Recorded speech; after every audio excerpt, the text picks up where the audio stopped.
Hello and what's up everyone and आप सभी को दिल से शुक्रिया to support this channel and आप सभी को नमस्ते।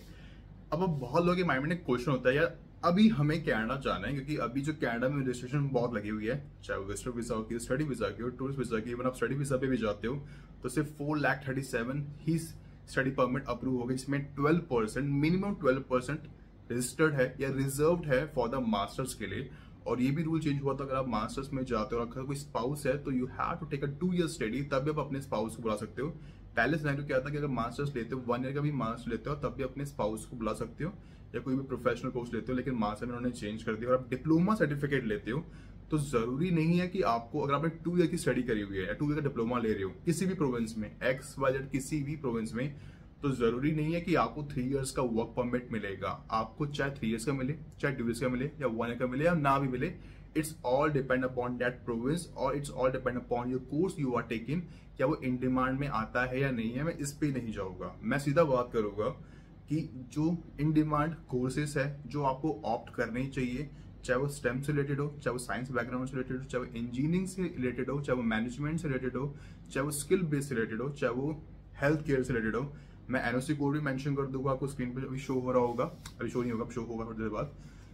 तो इन्हीं कोर्स को अगर ऑप्ट करते हो, higher chances for study visa approval, higher chances for क्या कहते हैं वर्क परमिट आपको आराम से मिलेगा। अगर 2 ईयर की स्टडी करते हो 3 इयर्स का वर्क परमिट मिलेगा एंड हायर चांसेस मीन्स ये आपको बहुत हेल्प करता है इन टर्म्स ऑफ पीआर के रिगार्डिंग। और रिमेंबर वन थिंग, अभी जितने भी ड्रॉ हो रहे हैं वो सारे हो रहे हैं CC लास्ट 1.5 साल से, that means Canadian experience class. अगर आपके पास कनाडा में एक्सपीरियंस है उसी के ही ड्रॉ हो रहे हैं। अगर आप बाहर से फाइल लगाते हो एक्सप्रेस एंट्री के अंदर, PNP के अंदर, it's just a waste of time. It's my experience, it's just a waste of time, कोई बेनिफिट नहीं है। आप डिपेंड करता है आप किस टीम में जा रहे हो और आप किस फील्ड में हो, but it's just a waste of time. Canadian experience है तभी बेनिफिट है, या आप डायरेक्ट PR में जाओ या LMI पे जाओ या आप स्टडी वीजा पे जाओ, but check your CRS score first, see where you stand, आपकी औकात क्या है इन टर्म्स ऑफ CRS। अगर आपको लगता है कि मेरा हो पाएगा तभी वो पाथ को चूज करना, अपनी तरफ से रिसर्च करो। If you not able to understand anything, let me know the comment section, और आप मुझे DM भी कर सकते हो या इस नंबर पे WhatsApp भी कर सकते हो। I will definitely help you out. तो सीधा बात करते हैं इन डिमांड इंडस्ट्री के रिगार्डिंग। देखो, health care, skill based, stem और कंस्ट्रक्शन, ये इन डिमांड इंडस्ट्री है। इनके अंदर PR बहुत आराम से मिलता है, इनके अंदर वर्क परमिट बहुत आराम से अप्रूव होता है। अगर इससे रिलेटेड कोई कोर्स करते हो तो आपका स्टडी परमिट भी आराम से अप्रूव होगा।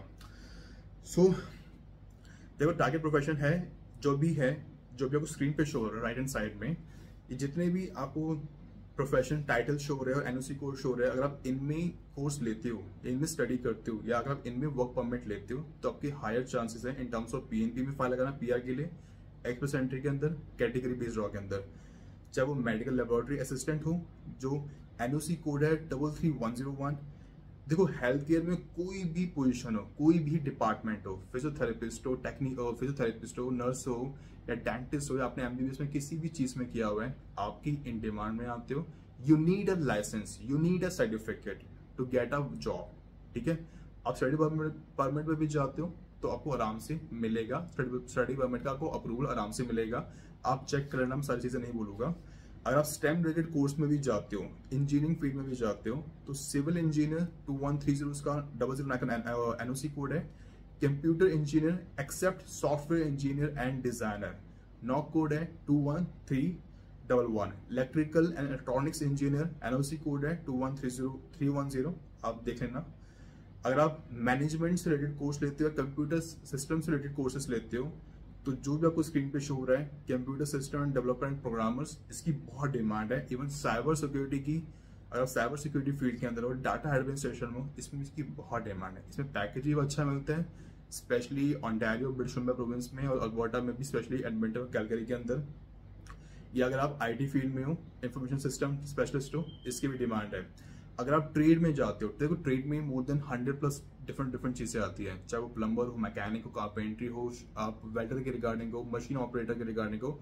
अब मशीन ऑपरेटर में बहुत सारी चीजें होती है, तो इसकी भी बहुत डिमांड है और इसमें भी आपको आराम से स्टडी वीजा भी अप्रूव होता है, वर्क परमिट भी मिलता है और आपको आराम से PR भी मिलता है। आप ये सारी फील्ड देख लेना और इनका NOC कोड क्या है आप चेक कर लेना, I will not go into that one.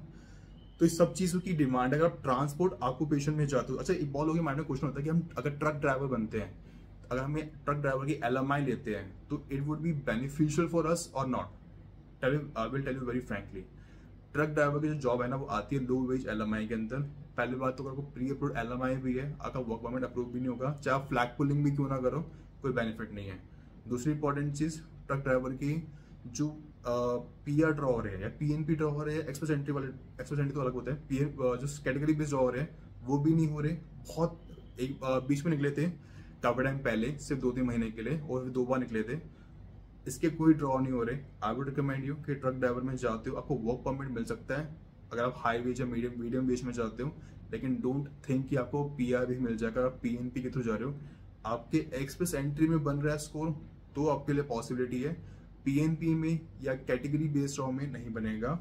आप ट्रांसपोर्ट ऑक्यूपेशन के अंदर एयरक्राफ्ट असेंबल से एयरक्राफ्ट असेंबली इंस्पेक्टर्स होते हैं, एयर ट्रैफिक हो गया, एयर पायलट्स हो गया, एयरक्राफ्ट मैकेनिक्स हो गया, सारे देख लेना, सारे जॉब के टाइटल्स हैं, उनके NOC कोड है।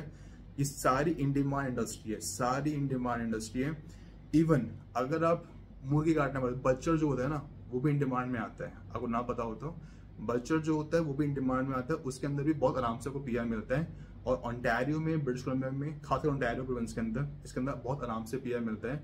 अगर आप ये चिकन विकन काटते हो, ये फिश काटते हो, इसे बच्चर बोलते हैं, इसकी भी बहुत इन डिमांड इंडस्ट्री है और उसमें आपको बहुत आराम से PR मिलता है।